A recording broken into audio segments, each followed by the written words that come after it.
sign a mineral rights deal with the United States, or lose most of the funding for the HIV treatment of 1.3 million people. Zambia is one of the world's largest copper producers. It also has significant reserves of lithium and some cobalt. The US wants preferential access to these very minerals and their sources, used for things such as solar panels and electric vehicles. But Zambia is also a country with one of the highest rates of HIV/AIDS in the world. Nearly 10% of the adult population is affected.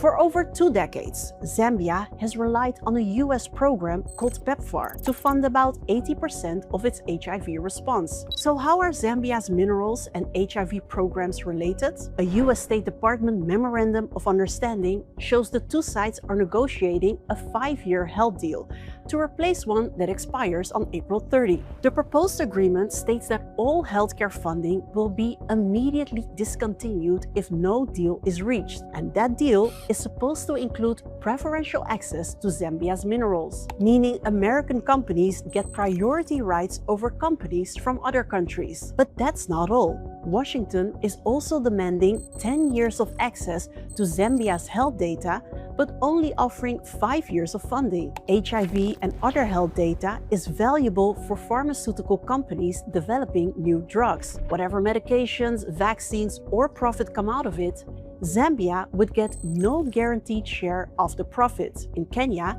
activists took their government to court over a similar data clause. And finally, the US is only offering $320 million in aid for all health programs in Zambia in 2026, compared with $367 million it provided last year for HIV programs alone. And that figure of $320 million would decline each year. The Zambian government wants a deal, just not this one.